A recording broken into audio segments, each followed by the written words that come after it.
নমস্কার বন্ধুরা, মানবীর রান্নাঘরে আপনাদের সবাইকে স্বাগত জানাই। আশা করি আপনারা সবাই ভালোই আছেন। তো আজকে আবার একটা নতুন রেসিপি নিয়ে, নতুন মানে আমি দেখাইনি সেই হিসাবে বললাম আর কি, একটা নতুন রেসিপি নিয়ে চলে এসেছি। বাঙালিদের খুবই প্রিয় পটলের দোরমা বা পটলের দোলমা রেসিপি। তো খুবই সুস্বাদু হয় এটা খেতে, পোলাও বা সাদা ভাতের সঙ্গে দারুণ লাগে। এর জন্য আমি কিছু পটল নিয়ে নিয়েছি। পটলগুলো আগে দুদিকে যে কাটবো, দুদিকে একটু কেটে নিতে হবে। তো একদিকটা জোড়া থাকবে আর আরেক দিকটা হচ্ছে একটু বেশি করে কাটতে হবে। সেদিকটা দিয়ে আমি ভেতরে যে শ্বাসের মতো অংশটা রয়েছে, শ্বাস বীজ রয়েছে, সেটা একটা চামচ দিয়ে বা একটা চাকু দিয়ে যা দিয়েই হোক এটা বের করে নিতে হবে। তো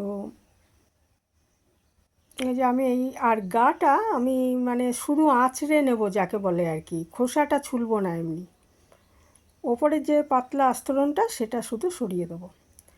তারপরে দেখুন আমি একটা চামচের পেছনটা দিয়ে আমি ভালো করে ভেতরের অংশগুলো বার করে নিচ্ছি। একদিকটা আটকা থাকবে এবং আরেক দিকটা এরকমভাবে ভেতরের অংশগুলো সব বার করে নেব।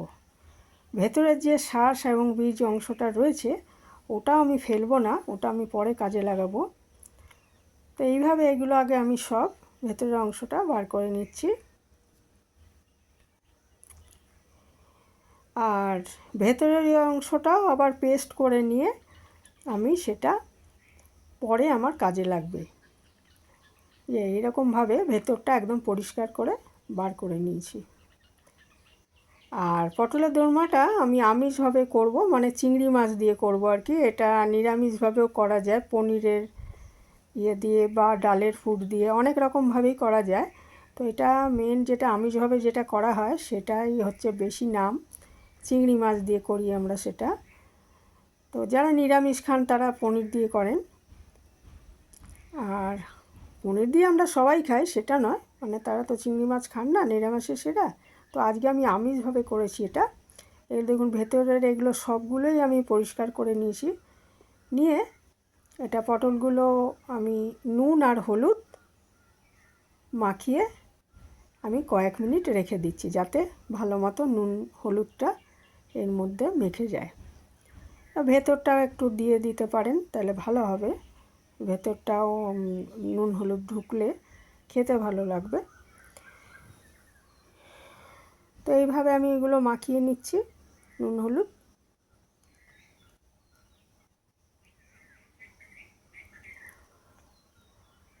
মাখিয়ে ক মিনিট রেখে দেবো। আর ওদিকে আমি চিংড়ি মাছ ছাড়িয়ে ধুয়ে নুন হলুদ মাখিয়ে রেখেছি। আর ভেতরের যে আমি শাঁসটা বার করেছি বীজ সহ, বীজগুলো বেশি শক্ত ছিল তাই পুরোটাই নিয়ে নিয়েছি। আমি এই যে গ্রাইন্ডারে নিয়ে এটা একটা পেস্ট বানিয়ে রেখেছি। গ্রাইন্ডারে ওই ভেতরের শাঁসটা বীজ সহ, নরম বীজ সহ রেখেছি। চিংড়ি মাছগুলো আমি নুন হলুদ মাখিয়ে রেখেছি। চিংড়ি মাছগুলো একটু বড় ছিল, ওই জন্য আমি ছোট ছোট নুন হলুদ মাখানোর পর ছোট ছোট টুকরো করে কেটে নিয়েছি। অনেকে ভাজার পরও টুকরো করে নেন, আমি আগেই টুকরো করে নিয়েছি। তারপরে একটা কড়াইতে সর্ষের তেল দিয়ে আমি মাছগুলো হালকা করে ভেজে নিচ্ছি। চিংড়ি মাছগুলো হালকা করে ভেজে নিয়ে এটা নামিয়ে রাখবো। তারপরে পুরটা যখন বানাবো তখন আবার এটা তার মধ্যে মেশাবো ভাজা চিংড়িগুলো। হালকা করেই ভাজবো, বেশি ভাজলে শক্ত হয়ে যাবে। তারপরে ওই কড়াইতেই আর একটু তেল দিয়ে আমি পটলগুলো ভেজে নিচ্ছি। চড়া যে ভাজবো তাতে হবে কি, পটলগুলো নরম হবে না, নরম বেশি হওয়া যাবে না, অথচ ভালো মতো এটা লালচে করে ভেজে নিতে হবে। নরম ওই আঁচটা কমালে হবে কি, নরম হয়ে যাবে পটলগুলো, তখন ওটা ভরতে অসুবিধা হবে। সেই জন্য চড়া আজে আগে পটলগুলো ভেজে নেবেন। তারপরে ভাজা হয়ে তুলে নিয়েছি। তারপরে ওর মধ্যে যদি তেল থাকে তো ভালো, আর না হলে অল্প একটু তেল দিয়ে দিতে হবে। দিয়ে আমি পেঁয়াজ রসুন আর আদার পেস্ট করে রেখেছিলাম, সেটা আর আমি দেখাইনি, আর সেই পেস্টটা দিয়ে দিলাম একটু ধনে গুঁড়ো, একটু লাল লঙ্কার গুঁড়ো আর অল্প নুন এগুলো দিয়ে দিলাম। দিয়ে মশলাটা ভালো মতো কষিয়ে নিচ্ছি। এটা কষানো যখন একটু হয়ে যাবে তখন এর মধ্যে আমি ওই পটলের মধ্যে যে শাঁস আর বীজটা আমি পেস্ট করে রেখেছিলাম তখন সেই পেস্ট আমি এর মধ্যে দিয়ে দেবো। তার আগে আমি একটু কিশমিশ দিয়ে দিলাম। মশলাটা যখন ভাজা হয়ে এসছে তাহলে খেতে ভালো লাগবে। অনেকে এর মধ্যে একটু কাজুর টুকরোও দেন, আমি শুধু কিশমিশ দিয়েছি।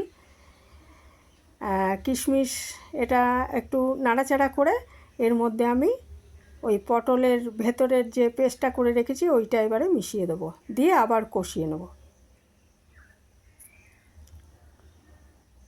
এই যে আমি পটলের মধ্যের যে অংশটা শাঁস এবং বীজ এটা পেস্ট করে রেখেছিলাম সেটা মিশিয়ে দিলাম, দিয়ে এটা ভালো মতো একটু কষিয়ে তারপরে এর মধ্যে আমি ভাজা চিংড়িগুলো দিয়ে দেব।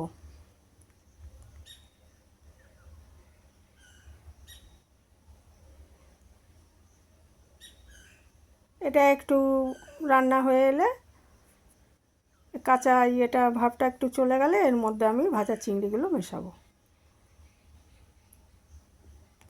ভাজা চিংড়িগুলো মিশিয়ে এটা একদম শুকনো করে নেব, তাহলে আমার পুরটা তৈরি হয়ে যাবে।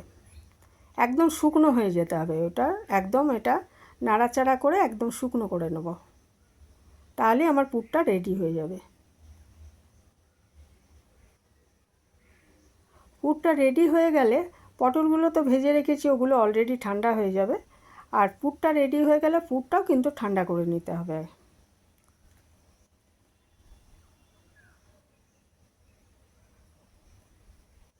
পুরটা একদম দেখুন রেডি হয়ে গেছে, তেল ছেড়ে গেছে, মানে একদম রেডি হয়ে গেছে। এটা ঠান্ডা করে নিচ্ছি। ঠান্ডা করে নেওয়ার পর এটা আমি ওই ভাজা পটলগুলোর মধ্যে পুরটা ভরে দিচ্ছি আস্তে আস্তে। দেখুন একটু ফাঁকা রাখবো ওপরটা, না হলে কি হবে ওটা যখন ওটা আবার আমি ঝোলের মধ্যে দেব তখন ওটা বেরিয়ে যেতে পারে, ওই জন্য ওপরটা একটু ফাঁকা রাখবেন, পুরো ভর্তি করে দেবেন না। এইভাবে সমস্ত পটলের মধ্যে আমি পুরটা ভরে নিচ্ছি। ওপরটা একটু ফাঁকা রেখে দেবো যাতে ওটা যখন সেদ্ধ হবে ওটা একটু ফুলে গেলে যাতে ওটা বেরিয়ে না আসে, একটু সেটা একটু মুখের কাছে চলে আসবে ঠিক আছে, কিন্তু একদম বেরিয়ে যাবে না, তাহলে সেইভাবে আমি ভরে দিচ্ছি। দেখুন আমি সবগুলো ভরে নিয়েছি পুরটা।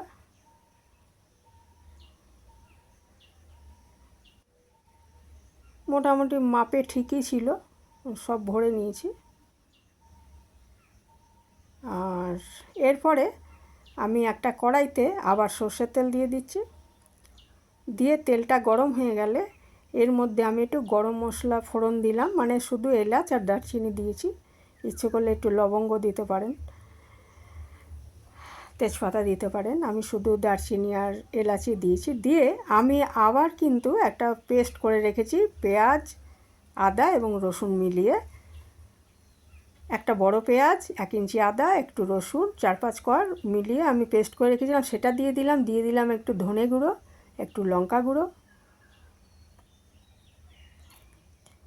দিয়ে হলুদ এবং একটু নুন দিয়ে দিতে হবে এর মধ্যে,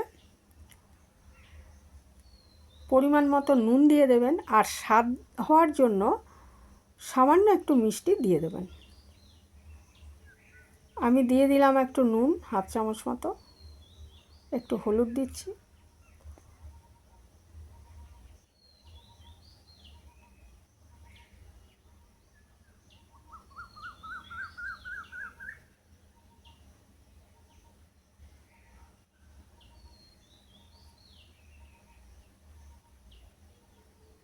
ছোটো চামচের 1/2 চামচ চিনি আমি এর মধ্যে দিয়ে দিয়েছি একটু স্বাদ হওয়ার জন্য, না দিলেও চলবে, অপশনাল। দিয়ে একটু ভালো মতো মশলাটা কষিয়ে নেব যতক্ষণ না এটা তেল ছেড়ে আসে। এর মধ্যে ইচ্ছে করলে একটু ঘি দিতে পারেন, ঘি, আর লাস্টে একটু গরম মশলা দিতে পারেন। মশলাটা কষানো হয়ে গেছে, তেল ছেড়ে গেছিলো, সেই জন্য আমি পরিমাণ মতো জল দিয়ে দিলাম। এটা খুব বেশি ঝোল তো হবে না, একটু মাখামাখাই হবে, ঝোল থাকবে কিন্তু বেশি আর কি, ঝোলটা বেশি রাখলে ভালো লাগবে না, সেজন্য পরিমাণ মতো আমি জল দিয়ে দিয়েছি। ঝোলটা ফুটে উঠলে এর মধ্যে পুর ভরা পটলগুলো, চিংড়ি মাছের পুর ভরা পটলগুলো দিয়ে দেব, দিয়ে ঢাকা দিয়ে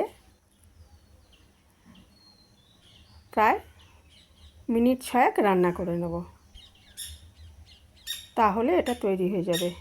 পটল ভাজা রয়েছে মোটামুটি, আর ভেতরে চিংড়ি মাছ ওটা পুরটা তৈরি করা রয়েছে, কাজেই এটা ঝোলটা ফুটে যাওয়ার পর পটল দেওয়ার পর 6-7 মিনিট রান্না করলেই এটা তৈরি হয়ে যাবে। ঢাকা দিয়ে রান্না করে নেব যাতে তাড়াতাড়ি সেদ্ধ হয়ে যায়, মানে বেশি সেদ্ধ হওয়ার কিছু নেই, 6-7 মিনিট রান্নাই যথেষ্ট। লাস্টে একটু 1 চামচ ঘি আর একটু গরম মশলা দিতে পারেন, আমি যদিও দিইনি আজকে, ইচ্ছা করলে দিতে পারেন। আর এটা পোলাও আর সাদা ভাত দুটোর সাথেই খুব ভালো লাগে খেতে। তো কে কে বানান পটলের দোরমা বা দোলমা কমেন্টে জানাবেন আমাকে। যারা শেষ পর্যন্ত দেখলেন ভিডিওটা তাদের অসংখ্য ধন্যবাদ। আর প্লিজ একটা লাইক দিয়ে তারপরে ভিডিওটা দেখবেন, বা দেখে লাইক দেবেন, যাই করুন, লাইকের থেকে কমেন্ট এখনও অনেক বেশি। আপনাদের লাইকের অনেক গুরুত্ব, যদিও আমার বলতে ভালো লাগে না বলে বলি না, যাই হোক বললাম।